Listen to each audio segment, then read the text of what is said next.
you guys came into the show pretty quickly after it was announced that Ed was leaving. How did that come about? What was the process? Well, we had done a show for the network called Guilt prior to this, and it was our first time working with Freeform. We had a wonderful time with them, and they gave us a call. We didn't really know the show, so we watched all the episodes, and we read the books, and we fell in love. And we said, sign us up.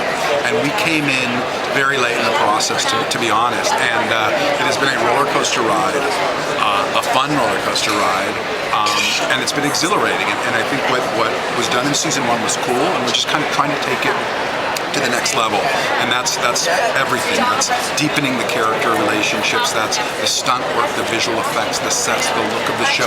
I think you'll find is much more cinematic this year. Matt Hastings is our producer-director up in Canada, terrific filmmaker, trying to push the boundaries. I love it. When you guys watched season 1, did you kind of make notes about what you wanted to change? Absolutely. Absolutely. Yes. What were the big changes that came to mind when you first watched? I think when you kicked it, we wanted to just really focus on relationships and take what was established in the book and the depth of emotion and the ways that characters were fully fleshed out in the book, and really see if we can slow things down a lot more and spend more time. So it's sort of like our big focus. Yeah, you only have 42 and a half minutes for every episode, so as much as plot's cool, like the missions and the Book of White, we got to, at the end of the day, you only have so much time, and the characters, to us, we're big character guys. We come from the world of Smallville, and the yearning and the deepening and falling in love and star-crossed lovers, that's what turns us on. We're teenage girls in the bodies of, or at least I am in the body of an old man, and that's what we dig, and that's kind of all of season 1, the moments, those moments spoke to us more than the plots. Having said that, there's awesome plots, twists and turns in season 2. There's great storytelling. We're really into that as well. But our number 1 priority is deepening the characters, having you love them even more, and learning more about them. Magnus, for instance. I didn't know much about Magnus season 1. The guy's lived for 700 years. It's a big backstory. We delve into it. We introduce how he was with Raphael, and how Magnus took Raphael in when he was a young lad years ago, and how Magnus is with Simon, who was just turned into a downworlder, and he provides guidance, and Magnus is kind of this father figure to these young downworlders that have recently turned. Fascinating to us, it's all in the books. So we brought a lot of stuff from the books that turned us on that we didn't find in this. I know at the panel they had mentioned that Malik's first date is included. Are you guys pulling that from the short part? A little earlier. There's a short story about their first date? No, it's completely made up. It is not the same date that you guys have read at all. It is, it's inspired by the stuff that happened in season 1, but it's weird, they just kissed at a wedding, right? And then it was like, whoa! So we have to kind of backtrack, and because you think you're going to get married, The characters themselves have to backtrack. It was, Alec was in a situation where he had to make a decision. Am I going to move ahead with this marriage, or am I going to go with this, what his heart says, but they still hadn't fully gotten to know each other, so that's what the fun is moving forward. It's like now they have to backtrack and say, okay, here we are. Let's get to know each other. It's so fun. You'll love the first date. It's great. Really, really good stuff.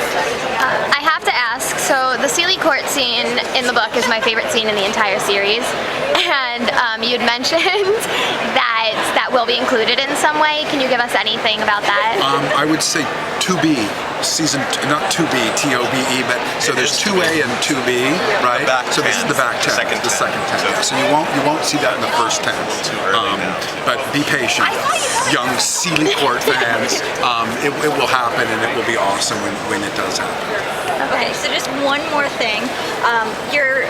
Whenever you're dealing with the supernatural in the show, there's a lot going on.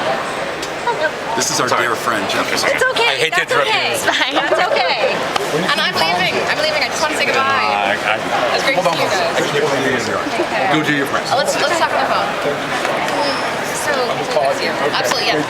Where can we find? I'll text you. Yeah. Sorry. Do you know who Jeph Loeb is? Yes. Yes, I do. He's a dear friend. So Smallville.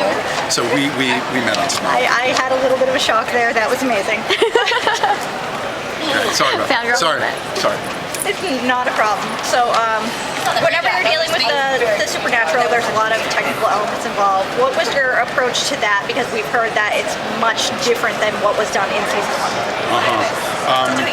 The visual effects are, we wanted to change the look of the portal, we wanted to change the look of Vamp Speed, we wanted to change the look of Magnus's Warlock magic. All of that stuff we felt like that could be improved. So there's that. Some of the demons, I think are going to be a little bit scarier, a little bit more nightmare. We hired a new stunt coordinator named Darren McGuire, who's fabulous, and so martial arts is introduced this year, which wasn't as much last year. So the fighting becomes more complex. As you heard, were you there in the panel? Yeah. There's a lot more wire work, parkour stuff. Like we see the Iron Sisters, and we decided that Iron Sisters not only make weapons, they fight with them too, because you have to train them and you have to test the weapons. So we've got awesome women empowerment is a big thing, you know. I have 2 daughters, you know, I live with women, I love women, and I feel like powerful women are awesome, and to do that in a way that's unique in the Shadowhunter world is great. And so Izzy, who's just like walks the walk, I don't know if you met Em, if she came to your room, you're like, whoa, you know, she has such swagger, and it's so cool to see women that are that confident, you know. So I think it's kind of a great role, and this sounds weird because I know they fight, but it's a cool role model for young women, because these women, they're not in the shadow of any man, you know, they do things their own. And you're going to meet Maya this year, who's so great. We love her to death. And she's like that too. No one can tell her what to do, you know, unless you want to get your head down. All right. Well, thank you so much. Of course, I really thank you guys. appreciate it. Appreciate it.